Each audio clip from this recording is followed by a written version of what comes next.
She helps people. I do the same thing. I just do it on the ground. And you've been with Oprah for a long time.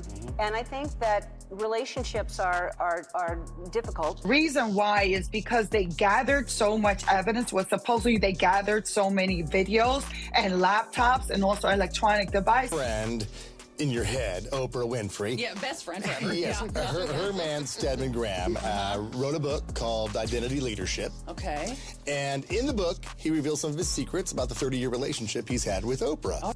Oh, this is the funniest thing, guys. You all know Stedman is really big. You mentioned, that you've been with Oprah for a long time now. I met a long time ago. She says this sometime. Let me fill you in on the latest tea. It's piping hot. You know Oprah, the queen of daytime TV who's practically been untouchable forever, right? Well, it turns out her world just got a major shakeup, and it's all thanks to her longtime partner, Stedman Graham. Stedman's been by Oprah's side for decades, always the quiet, supportive type, letting Oprah take the spotlight. But now, things have changed.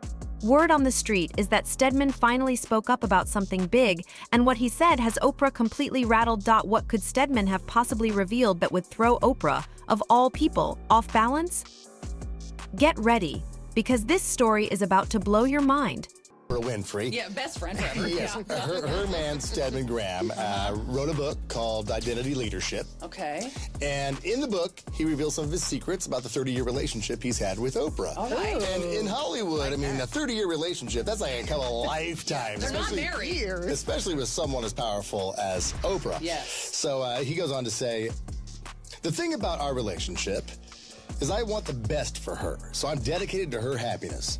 So that's great for her, and I want her to be the best she can possibly be, and she's done a pretty good job of doing it. Do you hear that, Frank? You hear that? That's how you're supposed to talk to a significant other or a spouse. You want what's best for her. You want her to be happy. That is wonderful, Stedman, but this is so passive-aggressive because then he goes on to say this. Oh. For me, I've been able to find my own happiness. Like, nobody's helping him find his happiness. He's helping Oprah find all hers. He's finding his own happiness. You're reading into that too much. He goes on.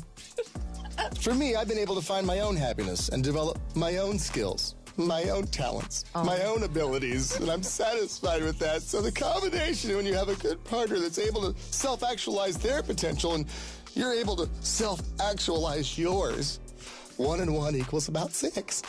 Oh! The only thing you don't see there are the tears on the paper. It sounds like Oprah's absence made him stronger. Or maybe to make him happy, she gets home from her powerful day and looks at him and goes, "You get a BJ, Right. Let me tell you, this tea is beyond boiling, it's spilling all over. Picture this: Stedman, Oprah's partner of forever, suddenly decides to spill his feelings on national TV. Can you believe it? The man who's been quieter than a whisper for years just up and starts talking.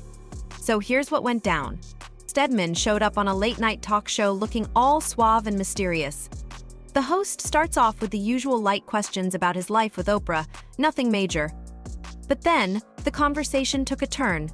Stedman starts opening up about how life with Oprah isn't as glamorous as it seems.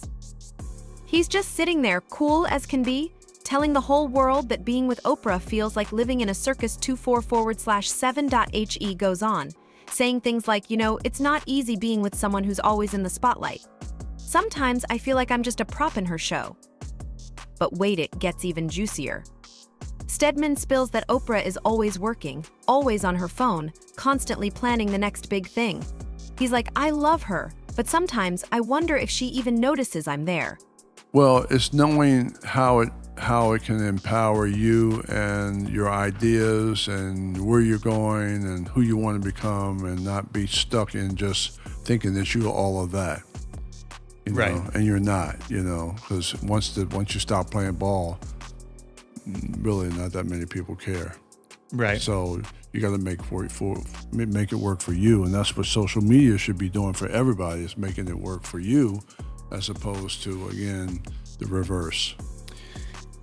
So you also wrote, Teens Can Make It Happen, 9 Steps to Success. How does the concept of identity differ for this younger demographic? Well, that's a great question. Again, I go back to how we learn. I'm trying to get a 10-year-old, 11-year-old, 12-year-old young person to understand they have 80 years left. And if they could take those 80 years and learn how to learn how to apply everything to what they love and what they're passionate about, what's meaningful in their life, that they really have an opportunity to improve. I mean, you're going to really be successful if you're a better person today than you were yesterday, and you just keep growing and you're learning and you're a lifelong learner and you're a reader.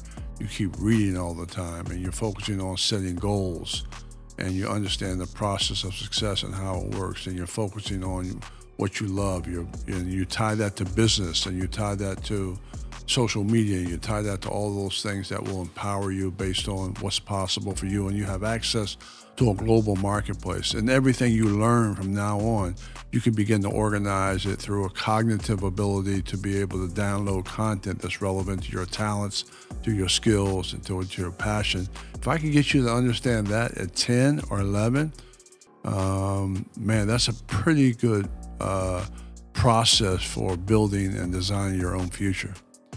Yeah, I mean, changing the trajectory of someone's life at that age, I mean, you can't put a price on that. I mean, it's like you said, it changes them forever and can benefit them greatly. Yeah, and the process works, especially for, some athletes who are young. They start at what, 6, 5, and 4, and they learn the process of how it works. Yeah. And by the time they get 11 or 12, they're like killing them. Yeah. And that's when so it's the same process for me as trying to get young people to understand their empowerment at an early age. So similar question to sports, these young people now, I mean, I couldn't imagine kind of growing up with social media the way it is now back when I was a kid or a teen. Kind of similar question that we did for the athletes. How do these young people deal with social media when they can't necessarily like start a business or use it for work? Well, I think they have to. It's tough. It's a very difficult thing when you're dealing with social media and you don't know what it does, or the purpose of it, or how it affects you, and the algorithms are set up and designed to hook you, and all of that. So I think you just have to. Well, hopefully you have good parents who understand, how to monitor some of that.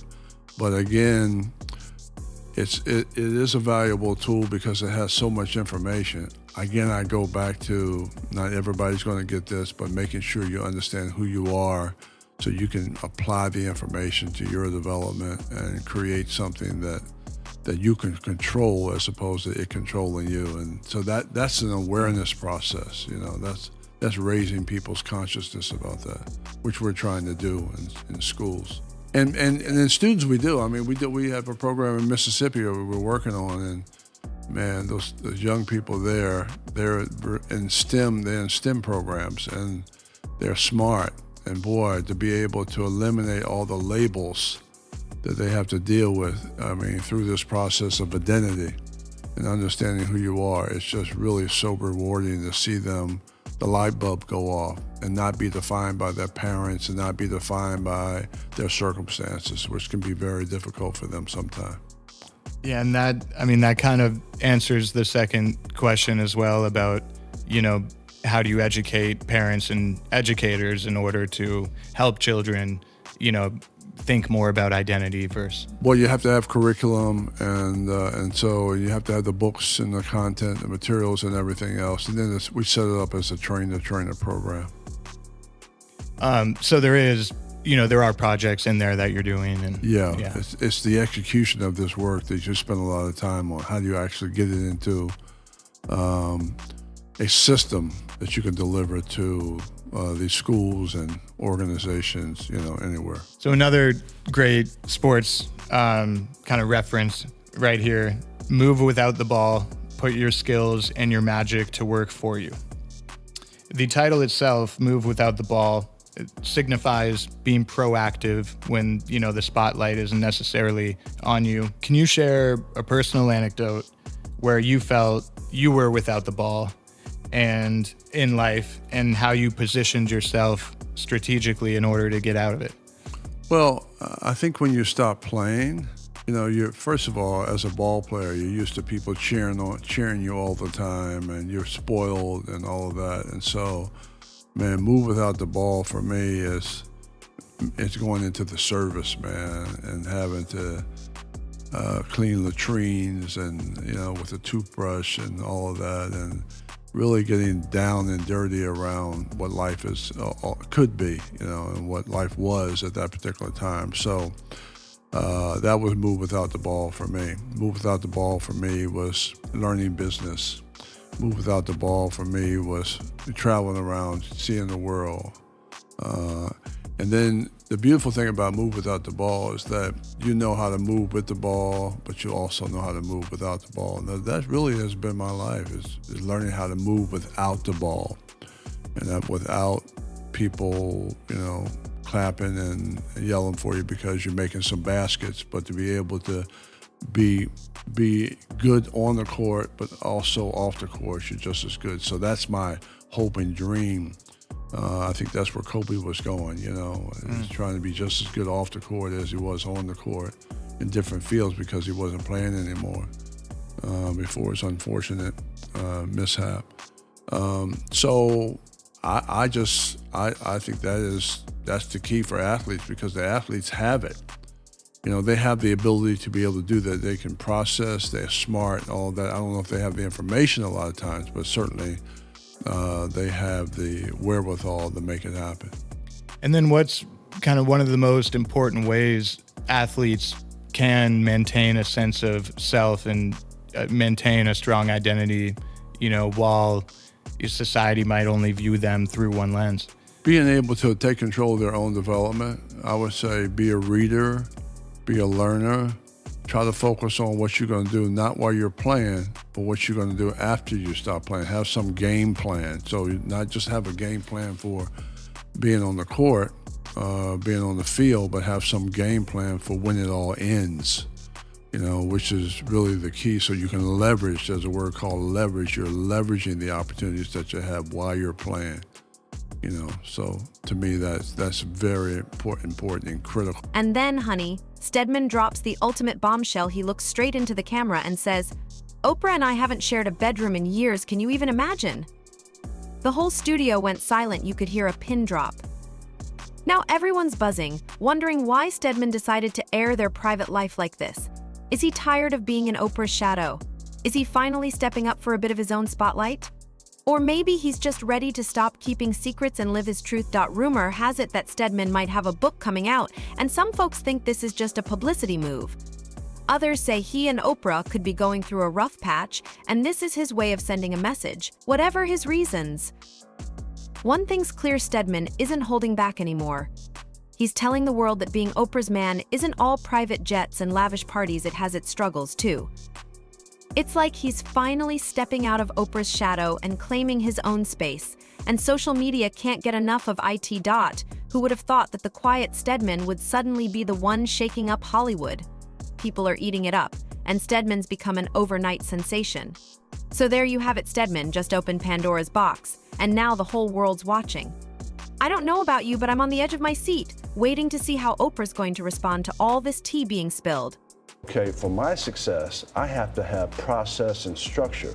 I have to force myself to do that. You also have to live in the moment. So everybody watching this wants Stedman to tell us about his Oprah. Does she snore? You're the only one that knows the answer to that question. That's exactly not what I was thinking, but that's a good... Does she snore, Stedman? Let me just tell you. No, you know come from Kosciuszko, Mississippi. That's true. You know, been abused as a child. Right. A black woman. Right. Who's now a billionaire. Right. Self-made. Okay. In this country that is socially constructed, not to exactly celebrate your success. Okay. That's a milestone. And to be a woman on top of that. Right. And so, I mean, this is a person who's been #1 for 25 years. Every book that she put on the show has gone to bestseller. She has her own network. She's from Kosciuszko, Mississippi. And it was not an easy And first it's not an 20 easy years. thing. So, and you talk about someone who has talent, skills, and process, and smart. She's been able to put that together What is to it you get think beyond the labels based on a socially constructed process that tries to keep her down and has kept people down year after year after year after year. And OWN isn't where it wants to be right now, but I'm not counting her out, and I know neither are you. No, it's a process. You can't just come in and create an organization or build a company in 6 months. That's right. You got to put your voice in it. You got to work on shows. So she'll be fine. Great to have you here. As you put in here, progress begins one step at a time. One step at a time. So we'll take the first step this morning. Stedman First Graham. step is understand who you are. You thought Stedman spilling the tea was wild? Just wait till you hear how Oprah reacted. The queen of daytime TV is known for staying calm and composed, but honey, this time she absolutely lost it.so. Here's the scene. Oprah's relaxing at home, probably enjoying some fancy tea, living her best life. Suddenly, her phone starts blowing up. Everyone is calling to tell her about Stedman's little tell, all on national TV. At first, she's like, nah, there's no way. My Stedman would never, but then she sees the clips, and Chile, that's when the storm hit. Word on the street is that Oprah had a complete meltdown, and not just any meltdown, a full-on Hollywood diva moment. Sources close to her say she was yelling so loud, neighbors thought there was some kind of emergency. Oprah, usually cool and collected, was reportedly throwing things, cussing up a storm, and threatening to end Stedman's career right then and there. Apparently, she was screaming things like, after everything I've done for him, this is how he repays me, and I made him and I can break him. Can you imagine Oprah, of all people, saying that? It's like seeing someone you thought would never break character just completely snap. To be able to source the resources of the world through having a vision bigger than your circumstances, okay? To be able to plan it out, work every single day. You got to be a hard worker, okay? To have a strong value system, right? And to be able to focus on those barriers of success that hold you back, building a team, being able to, again, source content by organizing information. You become a reader and creating a lifestyle around that. So again, I go back to the power versus the powerless. So how are you going to be empowered so that you, outdistance the 99% of the people who, where are they going? They're not going anywhere. They're stuck. So, it's really about deprogramming yourself and realize, again, I go back to it's not how the world defines you, it's about how you define yourself and being able to work on yourself as a way to establish a privileged life. So last social media question, I promise, but I thought this was, very applicable to the book of, you mentioned labels are distorting our view of the world and our place in it. And in today's digital age with the prominence of social media, kind of how can we work to move beyond these imposed labels and cultivate authentic self-representation? I don't know how you do it unless you have an identity. Yeah. I don't know how you do it unless you're focusing on what you're doing, which is to find out who you are, working on that every day, right? Because it takes a while, and figure out what you do well, and to do it over and over and over to where you become an expert in your field, so that you can outdistance everybody else who are doing what? What are they doing? They're not going anywhere for the most part because they're stuck in a mindset. And so, again, when you start to change the learning system around where everything becomes relevant to building value, then you're not stuck in that box. You're able to not be defined by the labels or how other people see you, but the only thing that's important, because I use this in my own life, not being defined by labels, and people try to put me in a box, and especially me, and in regards to my relationship. And so what I try to do is not worry about how other people define me, but how I define myself, and that's what's important.